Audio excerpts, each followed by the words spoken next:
Tập 28. Em rớt đồ này.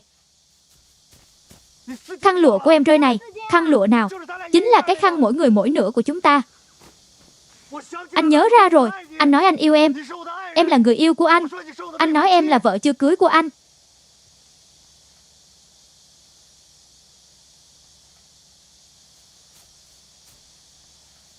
Ai đã đồng ý muốn làm vợ chưa cưới của anh? Ai vậy?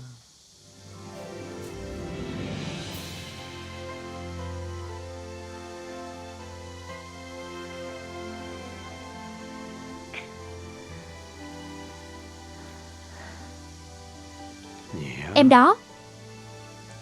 Trung Hiếu.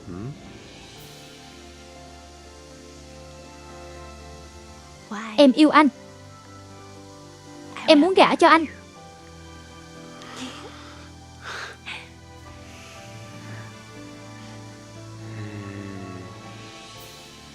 Câu đầu tiên anh hiểu đó. Câu thứ hai nghĩa là gì? Không hiểu là đúng rồi. Câu sau là chửi anh đó.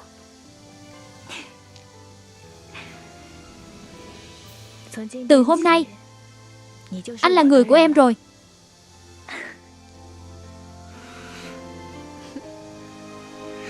Quyết định vậy đi. Nhiều năm qua em đã đi đâu vậy hả? Có biết anh tìm em bao lâu rồi không? Anh nhớ em muốn chết. Nhớ muốn chết.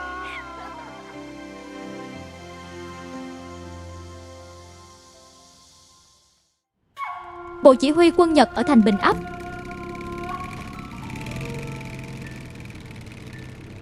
Tiểu đoàn độc lập quân Bắc Lộ ở Tùng Sơn vốn là đội du kích của Nghĩa Dũng quân.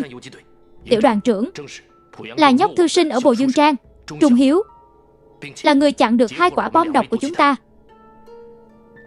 Đều là trách nhiệm của tôi để mất tiểu đoàn Tùng Sơn. Xin tướng quân xử phạt.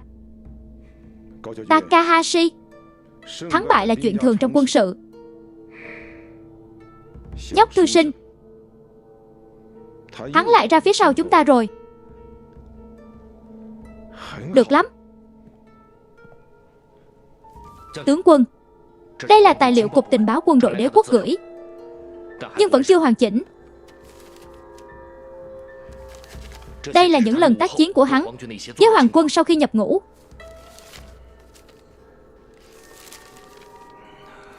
Chưa hoàn chỉnh mà nhiều như vậy. Một tiểu đoàn trưởng thôi mà Hoàng quân xem trọng vậy. Bộ phận tình báo cũng nhàn rỗi quá ha. Tốt nhất là đọc cho kỹ đi. Lúc ở Bộ Dương Trang, hắn khiến Hoàng quân triệu thị không ít đâu, bao gồm cả tá Nakajima của quân đội. Đế quốc Nhật Bản cũng rơi vào họng súng của hắn. Còn lần này Takahashi gần như khiến toàn bộ quân đội bị tiêu diệt dưới làn đạn của hắn.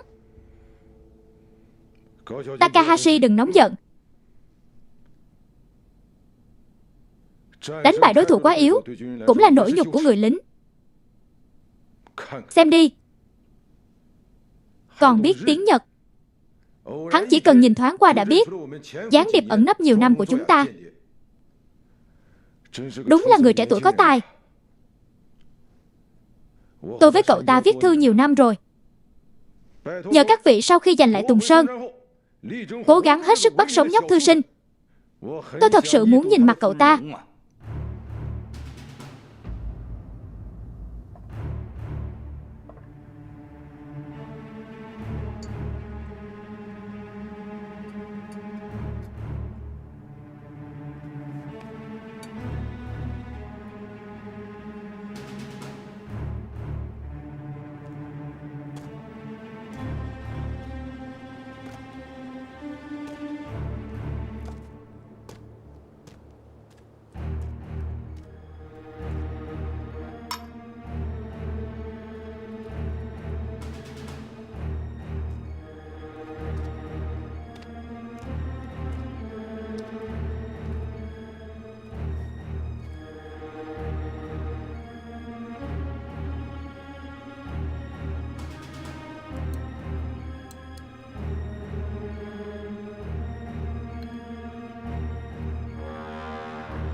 Tướng quân ngài chuẩn bị đưa lính lên Tùng Sơn sao? Nhưng ý của Bộ Tư lệnh thì Tùng Sơn không đáng. Chúng ta vẫn nên tập trung phòng thủ, ngăn chặn cuộc phản công trực diện của Bác Lộ quân. Hơn nữa địa hình Tuần Sơn núi rừng hiểm trở, không có lợi cho quân ta triển khai tập kích. Nếu cử bộ binh tấn công, rất có khả năng bị Bác Lộ quân dẫn vào cuộc chiến du kích dài đằng đẵng, từ đó ảnh hưởng tới nhiệm vụ triển khai chiến lược của quân ta. Không đáng hả?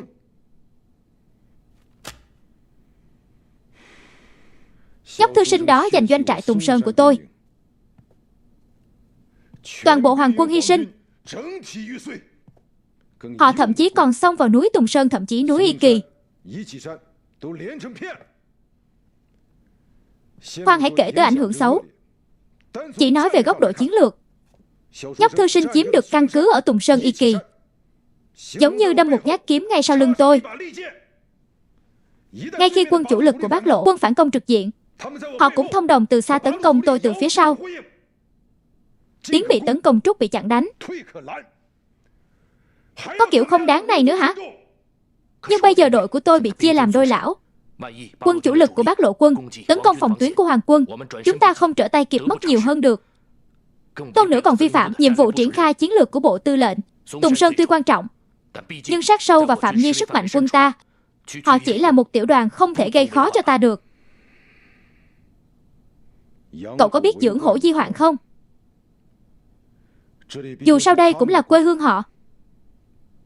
Cậu tưởng người Trung Quốc ở đây thích cậu, hay là người của họ? Một khi họ có được căn cứ, thì sẽ như măng mọc sau mưa vậy. Không bao lâu nữa sẽ hình thành lực lượng.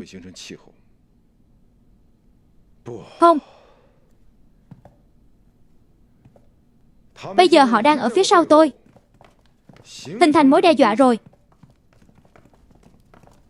Chúng ta tuyệt đối không được để cho tình hình tiếp tục xấu đi nữa. Mời mọi người ngồi. Những quan chức từ Bộ Tư lệnh chỉ biết dùng thước đo trên thực địa để đếm lực lượng địch vào quân ta. Họ không hiểu ý định thành lập tiểu đoàn độc lập của đối phương nằm dưới sự kiểm soát của tôi. Đây là tôn ngộ không trong tay du ký của người Trung Quốc. Con khỉ ở trong bụng của Tiết Biến công chúa, một khi trở đầu trong thời khắc quan trọng, sẽ khiến chúng ta đau đớn lăn lộn. Tôi sẽ tự tới Bộ Tư lệnh để giải thích với Tư lệnh. Tôi tin Tư lệnh sẽ đồng ý với kế hoạch tác chiến của liên đội tôi. Các cậu làm tốt công tác chuẩn bị đi. Nhớ kỹ không được để trò trịch tin tức. Cẩn thận quân Bác Lộ tiến vào rừng sớm, làm lỡ chiến sự, giúp quân chủ lực Bác Lộ quân có cơ hội tấn công trực diện chúng ta rõ. Tướng quân, tôi xin ngài giao nhiệm vụ tấn công Tùng Sơn cho trung đội Takahashi tôi. Tôi xin ban hành lệnh quân sự, bắt sạch những quân nhân Trung Quốc và những kẻ không sẵn lòng chấp nhận sự kiểm soát của đế quốc Nhật Bản. Chúng ta cũng là để tri ân những dũng sĩ đã hy sinh, xin ngài. Takahashi ngồi đi. Xấu hổ trước dũng cảm sao rất tốt, nhưng tôi cũng yêu cầu cậu, trước khi chặt hết đầu họ thì nhớ chụp tấm ảnh. Cái đầu không có máu sẽ khiến tôi bẫy vọng đó.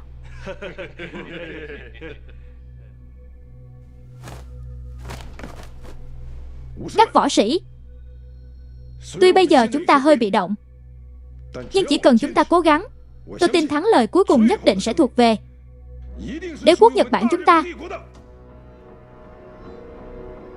Hoàng quân đế quốc Nhật Bản, vạn tuế, vạn tuế, vạn tuế, vạn tuế.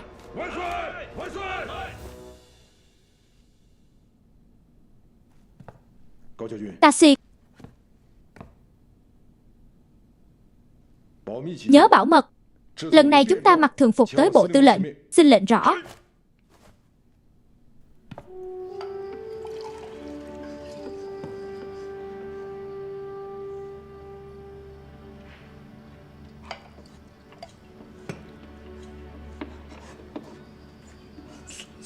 Chị dâu uống nước đi Đại Nhãn, đừng gọi bậy anh Uy.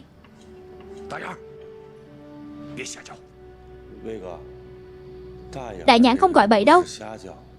Cậu ấy gọi chuẩn rồi đó, thật hả?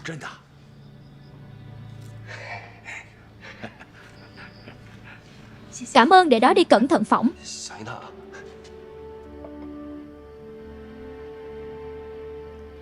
Có thể quyết định đây là một quả bom khí độc. Hoàn toàn có thể khẳng định. Chúng ta nghi ngờ bọn Nhật ở Bình Ắc chuẩn bị bom độc là chính xác. Tin xấu là bây giờ độc tính càng tăng lên. Nhân viên tình báo nội bộ của chúng tôi báo cáo, bọn Nhật gọi loại bom này là Đại Liệt 3. Phòng thí nghiệm có mật danh là nhà bếp. Chuyện này rõ ràng bị luật quốc tế cấm. Bọn Nhật này rõ ràng là điên rồi. Ma quỷ chưa từng bị pháp luật hay đạo đức ràng buộc, huống chi là nhân tính. Quản lý Dương, sao các anh phát hiện được bọn Nhật ở Bình Ấp tăng trưởng bom khí đồng? Cái này do bác sĩ Mai phát hiện trước. Khoảng 2 tháng trước, bệnh viện bọn em điều trị cho một người tự xưng là giáo sư khoa hóa học của Đại học Bình Ấp. Anh ta bị nhiễm độc vì rò rỉ thí nghiệm.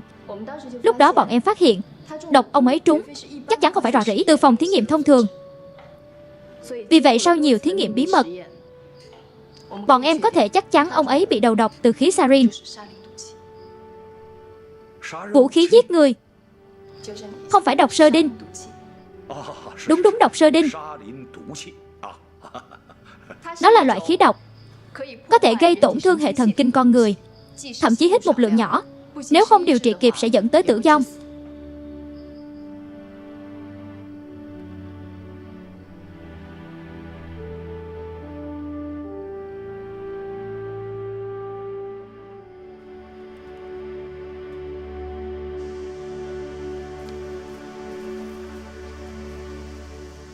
Tiểu đoàn trưởng, anh xem, con đường này là con đường để bọn Nhật ở Bình Ấp đi qua Tùng Sơn. Cũng chính là con đường duy nhất. Qua được con dốc này chúng ta không còn nguy hiểm nữa. Đã chắc chắn Shinzo Muto muốn tấn công Tùng Sơn chưa? Ủy ban tỉnh đã gửi tin nói quyết tâm của Shinzo Muto rất lớn, đã tới Bộ Tư lệnh Nhật xin chiến rồi.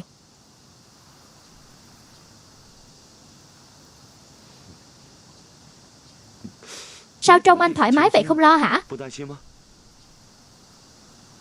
Nếu Shinzo Muto đã hạ quyết tâm tấn công Tùng Sơn, chúng ta có phòng cũng không nổi. Mà đã không phòng nổi thì còn gì để lo nữa.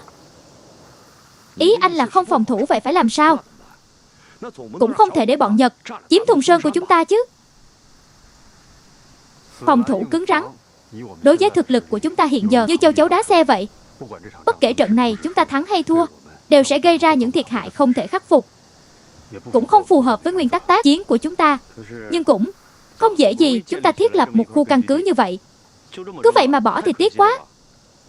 Hơn nữa chúng ta vào được núi còn dân chúng thì sao? Chúng ta không thể nhìn họ bị bọn Nhật tàn sát. Báo thù được tôi đã lệnh một đại đội quay về. Sửa chữa lại doanh trại lúc đầu của chúng ta, còn chuẩn bị một lượng lớn lương thực.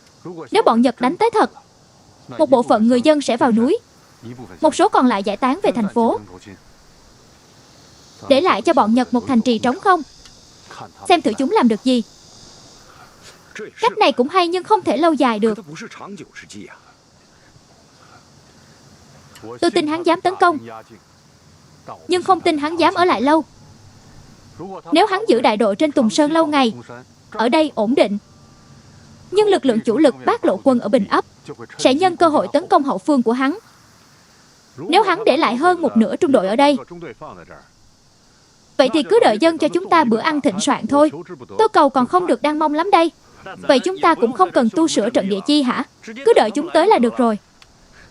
Chúng tới cũng công cốc, có khi còn đem quà cho chúng ta. Vậy mọi người có từng nghĩ, lỡ trường hợp bọn Nhật có kế hoạch khác, chúng ta vào Tùng Sơn sẽ không ra được nữa thì sao? Không sợ nhất vạn chỉ sợ vạn nhất. Vậy nên chúng ta vẫn theo kế hoạch cũ, tu sửa chỗ phòng người, chuẩn bị cho trường hợp khẩn cấp. Anh Uy, tôi còn định tới Bình Ấp một chuyến. Thành Bình Ấp. Tin báo từ ủy ban nói bọn Nhật Bình Ấp có bom khí độc là nguy hiểm tiềm ẩn. Tôi muốn tới gần thám thính xem. Còn ác vũ bà Shinzo Muto và ý định thật sự của hắn. Đường.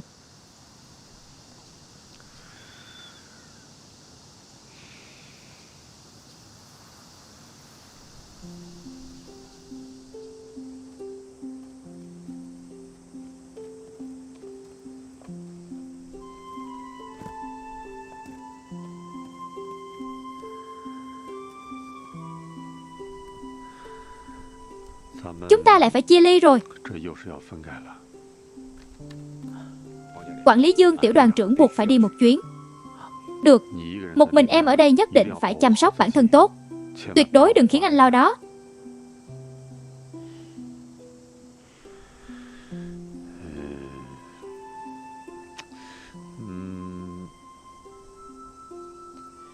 Có chuyện gì không thể nói mà cứ do dự vậy hả?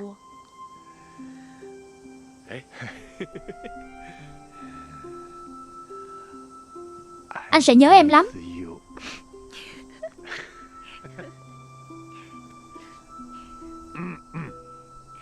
Anh học mấy cái này từ ai đó? Em nghe mà nổi hết da gà rồi. Em có thể nói tiếng Anh thì anh cũng phải học tập chút chứ.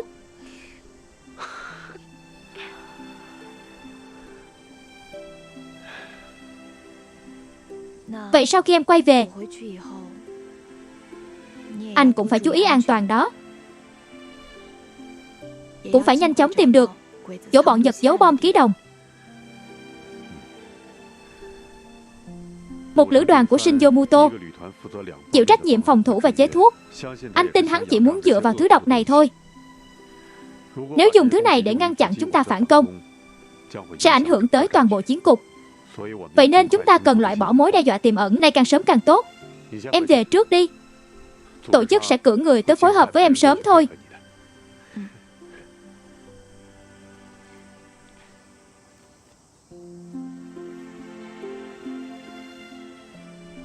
Đừng để nó rời xa nhau nữa.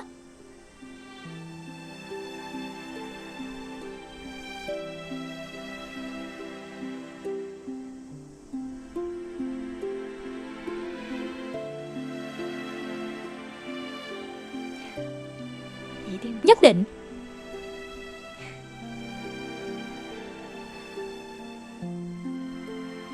Đưa tay cho em tay.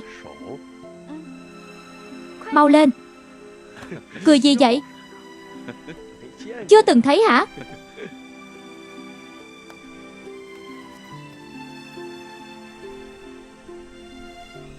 Anh không được cười em đó.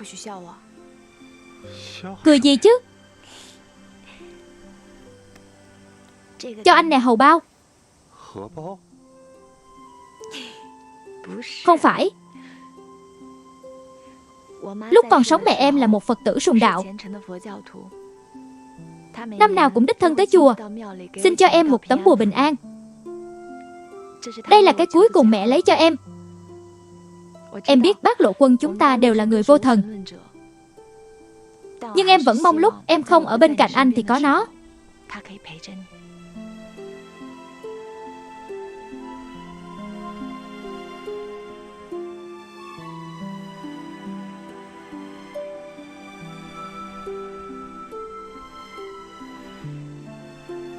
Mẹ ơi mẹ trên trời linh thiêng, nhất định phải phù hộ cho trung hiếu của con đó.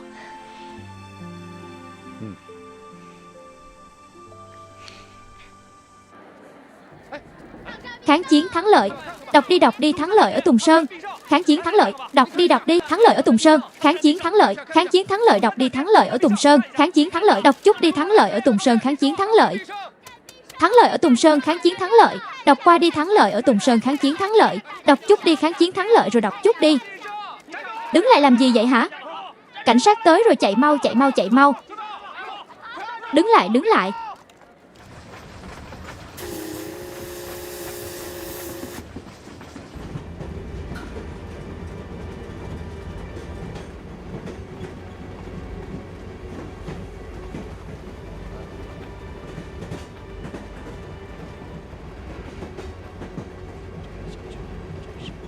Cầm đầu hai người ngồi hàng đầu có hành động đáng ngờ. Thời cơ ứng biến. Lực lượng Bác Lộ Quân hiện giờ càng lúc càng mạnh, đã không còn như xưa rồi. Không thể tin Hoàng quân Đế quốc Nhật Bản đã thu Hoa Kỳ ở Thái Bình Dương. Toàn bộ chiến cục đang diễn ra sẽ khiến doanh nhân chúng ta đi về đâu đây? Có lẽ đã tới lúc phải rút lui rồi. Rút lui ý ông là về lại quê hương hả? Ông tưởng quê hương mình an toàn rồi hả? Tôi nghe nói hoàng quân ở Bình Ấp đều bị điều động phần lớn. chi viện ở Bắc Trung Quốc. Đội quân duy nhất còn lại cũng may là có thể phòng thủ tốt ở Bình Ấp.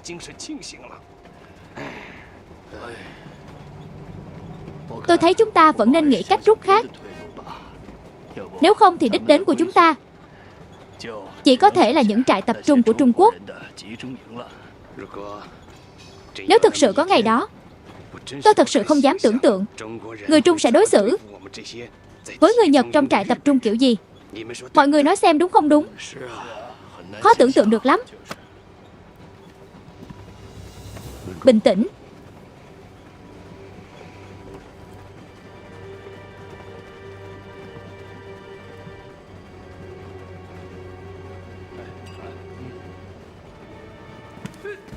Làm gì vậy hả?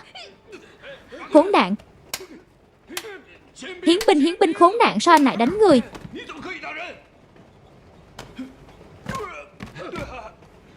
Những kẻ thiếu tôn trọng thiên hoàng đi chết hết đi. Sao dám đánh người đưa giấy nhận diện đây? Anh không có quyền kiểm tra giấy tờ của tôi. Bắt họ lại hết đi. Họ không xứng làm dân của thiên hoàng, càng không xứng được hoàng quân bảo vệ. Cậu mới không xứng làm dân của thiên hoàng. Người thô lỗ như vậy phải bị bắt chứ được. Làm gì hả? Đứng yên.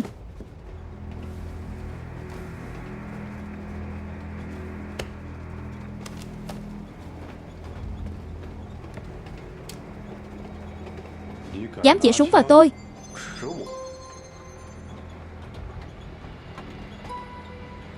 Xin bình tĩnh. Cậu trai trẻ, tôi hiểu sự giận dữ của cậu, nhưng phối hợp kiểm tra với hiến binh hoàng quân không phải cũng là nghĩa vụ của người dân dưới trướng thiên hoàng sao?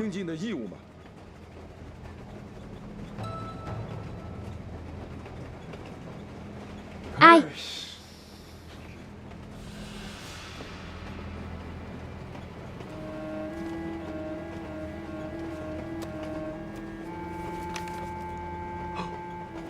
Cá hạ xin lỗi.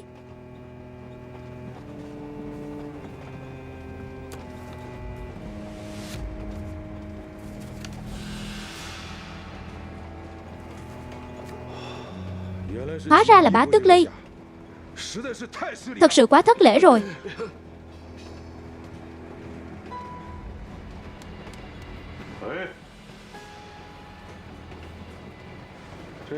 Những người này phản đối chiến tranh của thiên hoàng. 1, 2, 3. Bắt hết lại cho tôi, bọn tôi chỉ là uống rượu quá lời. Đúng vậy, xin tha cho bọn tôi. Các hạ, tôi không dám nữa các hạ, hay là bỏ đi.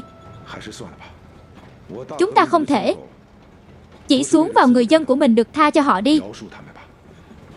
Các hạ xin tha cho chúng tôi. Đúng các hạ. Bọn tôi sẽ không dám nữa, không dám nữa, không dám nữa. Xin lỗi các hạ, không dám nữa. Anh là ai đây? Là tôi cũng chỉ là người dân của thiên hoàng thôi.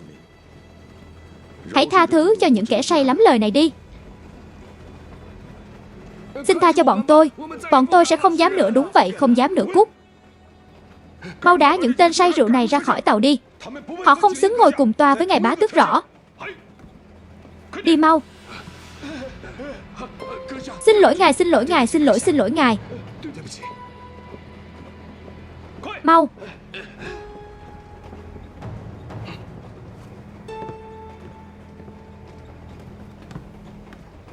Các hạ có thể cùng thưởng rượu ngắm cảnh không?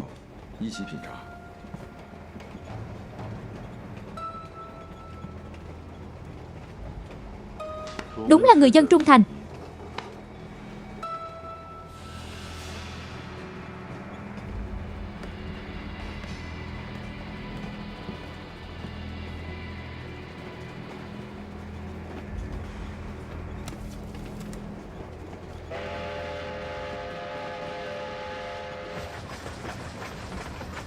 Thành Bình Ấp.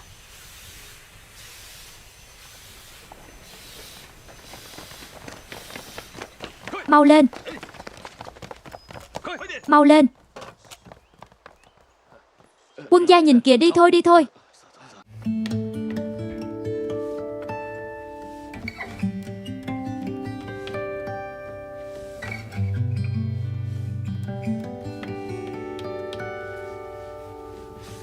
Ngài Ly đi đường vất vả rồi. Ngài bá tước xin cáo từ. Mời ngài.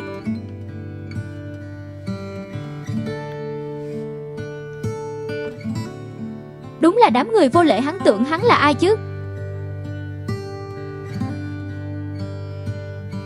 Được rồi. Tuy không phải quân nhân, nhưng người lớn lên trong phú quý, trong người vẫn có dòng máu samurai, cũng là đáng quý lắm rồi đúng.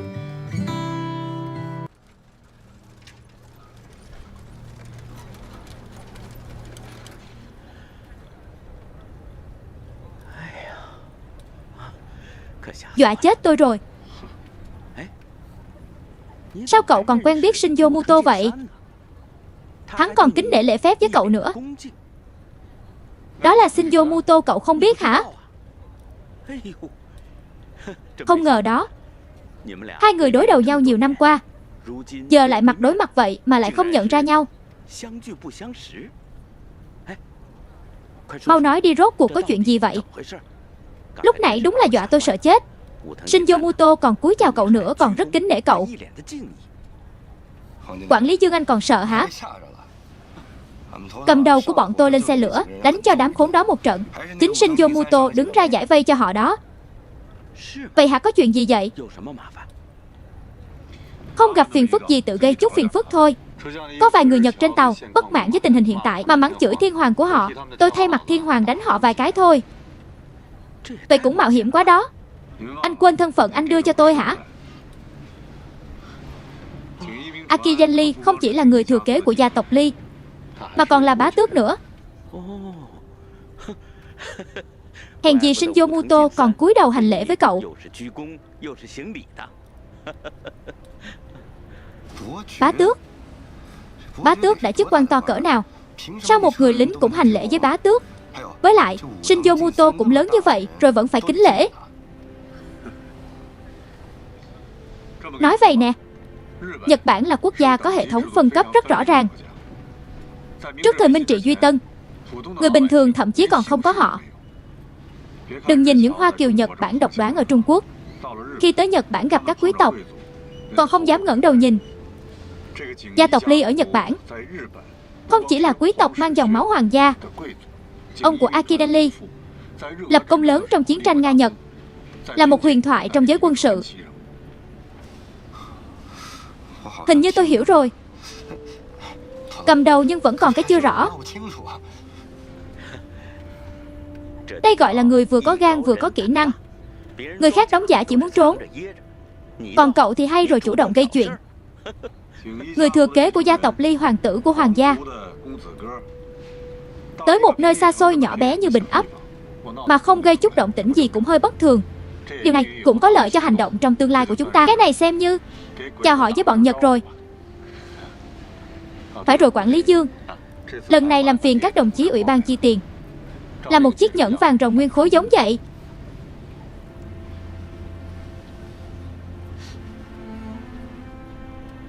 Cái này vật gia truyền của gia tộc Ly Thiên Hoàng ban tặng đó.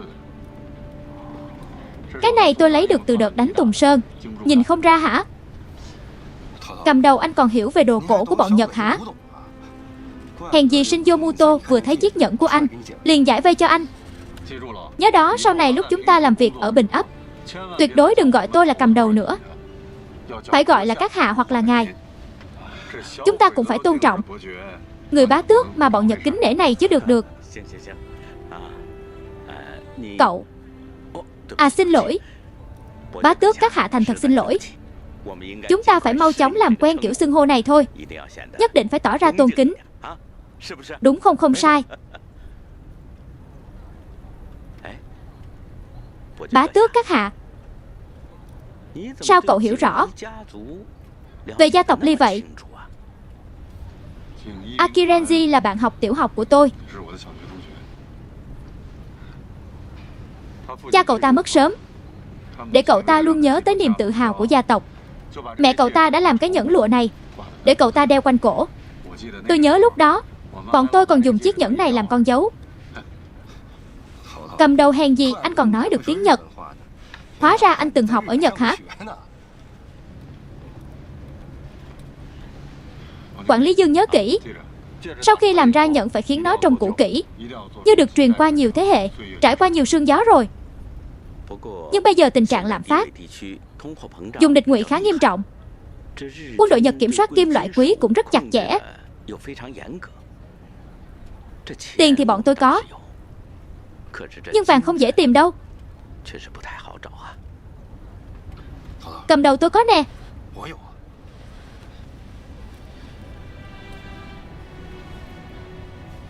Quản lý Dương cầm đi. Không cần nhìn vàng nguyên chất đó. Cậu lấy đâu ra chiếc nhẫn to vậy? Cái này cha cậu mà cầm đầu anh quên rồi. Cái này anh lấy giúp tôi. Vào một ngày trời lạnh giá đó, tôi không dám đeo, chỉ luôn mang theo bên mình. Cha tôi để lại cái này là hy vọng tôi có thể dùng trong lúc cần. Bây giờ là thời khắc quan trọng, tôi thấy xứng đáng. Cũng xem như không lãng phí thành ý của cha tôi rồi. Quản lý Dương, nhớ kỹ khuôn mẫu, dùng xong nhớ phá nó đi ngay. Tôi biết nên làm gì rồi, yên tâm. Bá tước các hạ, không ngờ cậu là người bí hiểm vậy đó. Rõ ràng cậu biết những sĩ quan của Shinjo Muto đều là quan cấp cao. Tại sao không mượn cơ hội này qua lại gần gũi hơn? Sao tôi thấy cậu lại lạnh lùng với Shinjo Muto vậy? Cái này là lạc mềm buộc chặt. Cố tình giữ khoảng cách, tỏ vẻ thần bí. Họ lại càng ngạc nhiên. Nếu quá nhiệt tình họ lại càng đề phòng. Lần này chúng ta phải để họ tưởng rằng XXL tới thành Bình Ấp chỉ là một chuyến công tác bình thường. Chúng chỉ muốn bí mật tới rồi lặng lẽ rời đi. Nhưng công ty lại có tệp, khách hàng có hậu thuẫn lớn như vậy, công khai cũng là điều dễ hiểu. Tôi sẽ để cho Shinjo Muto có cơ hội làm điều đúng đắn ở sân của hắn, rồi mượn cơ hội của hắn tìm ra chỗ giấu bom. Tôi hiểu rồi, tôi biết nên làm sao rồi. Về tình hình bom ký động, bây giờ cũng có tiến triển mới rồi. Nhật Bản đều tới một chuyên gia về bom ký động. Nếu tìm được người này, tôi tin chúng ta sẽ biết được vị trí của kho bom.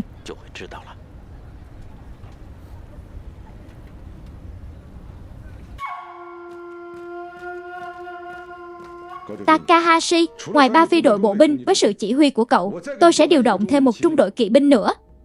Hy vọng cậu có thể diệt sạch Bác Lộ quân, báo thù cho anh em cậu, cũng là diệt mối hiểm họa cho Hoàng quân. Takahashi sẽ không làm tướng quân 7 giọng. Tôi đảm bảo Tuần Sơn sẽ không có dấu tích của người Trung Quốc nữa, bất luận là Bác Lộ thổ phỉ hay là dân thường được. Phải nhớ, muốn tiêu diệt Bác Lộ quân cần ổn định, chuẩn xác, tàn nhẫn. Không thể để chúng trốn vào trong núi. Đã ngầm ở thành Bình Ấp cũng rất hung hãn. Đội của cậu phải được chia thành nhiều nhánh, triển khai và huy động ra khỏi thành. Cứ ẩn nấp trước. Một khi bắt đầu tấn công, chỉ cần tấn công một đòn một, khiến Bác Lộ quân không có thời gian chạy thoát. Đã hiểu, xin tướng quân yên tâm. Tôi đã sắp xếp một địa điểm tập kết bí mật, bảo đảm không thể trò trịch tin tức. Tôi sẽ xử lý sạch sẽ toàn bộ khu vực tập kết. Cáo từ.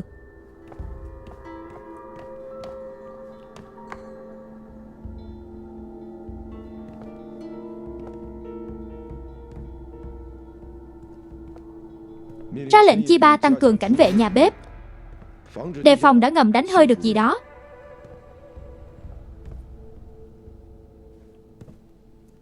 Bên phía chi 3 sao rồi?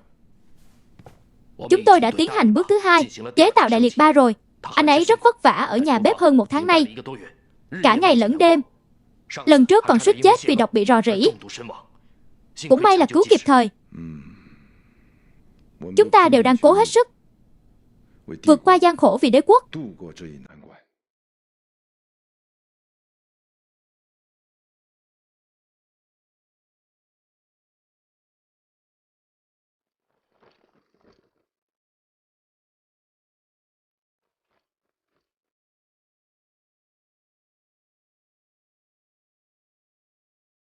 chúng ta đều trinh sát toàn bộ thành Bình Ấp rồi, Tôi nghĩ bọn nhóc có khả năng bỏ qua hai ngọn núi này nhất.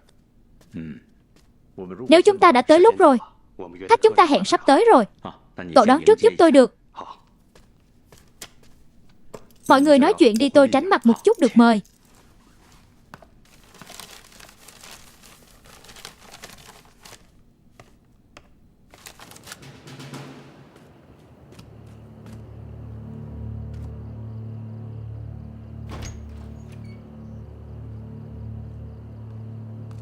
Mời.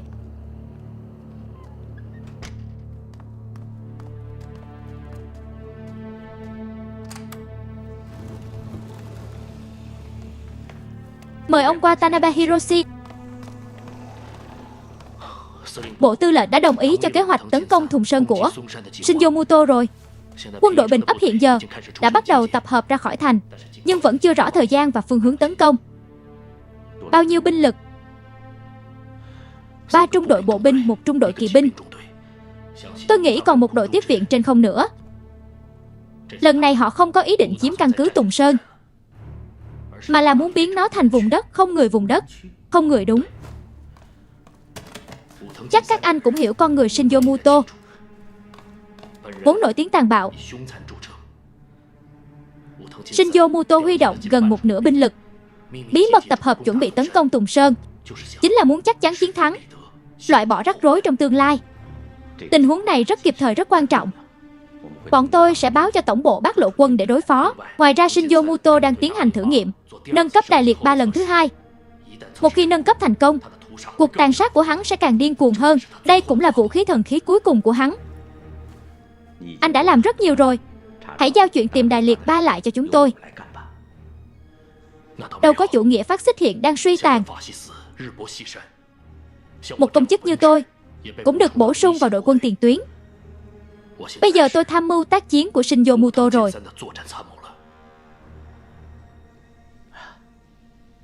Ông Watanabe Hiroshi, anh là bạn của bọn tôi, cũng là chiến hữu và đồng chí của bọn tôi.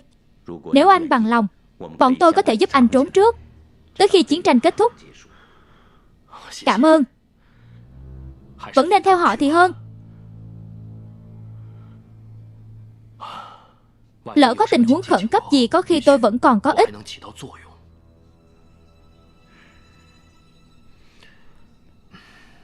Cảm ơn. Xin anh hãy bảo trọng. Không cần cảm ơn tôi. Đây cũng là chuyện riêng của tôi. Hy vọng mọi thứ tôi làm có thể bù đắp tội lỗi tôi. Cũng là để người Trung Quốc biết, người Nhật cũng chỉ bị lừa bởi những kẻ tham lam và quân phiệt. Hy vọng sau khi chiến tranh khốc liệt này kết thúc, Trung Quốc và Nhật Bản có thể khôi phục hòa bình và có thể sống trong hòa bình mãi mãi. Nhất định được.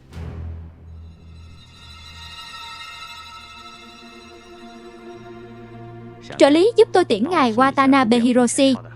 Được chào ngài Watanabe Hiroshi. Tạm biệt, tạm biệt.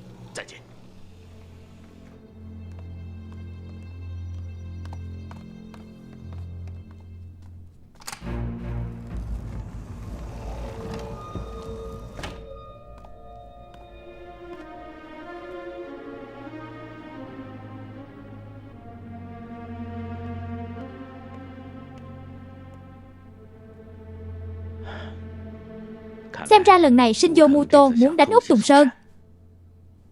Vậy chúng ta nên ứng phó sao đây? Cho là hắn vẫn còn nhớ tội lỗi mà bản thân gây ra. Cậu quen anh ta. Anh ta là một người phản đối chiến tranh có lương tâm. Lương tâm? Sao anh ta lại biết tới đây?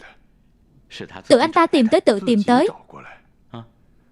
Hình như hắn không hề hứng thú với việc có một bá tước người Nhật tới chỗ của anh đó. Tôi biết cậu lo lắng điều gì. Thực ra làm nghề tình báo có kỷ luật nghiêm ngặt, chuyện cá nhân thì không được phép hỏi. Nhưng cậu yên tâm, tôi có thể đảm bảo người này, sau bao nhiêu năm thử thách anh ấy cũng làm được nhiều việc cho chúng ta lắm. Những khúc mắc ở đây không thể giải thích rõ qua một hai câu được. Nói chung là chúng ta tin anh ấy được. Niềm tin là thứ quá xa xỉ. Đối với hắn,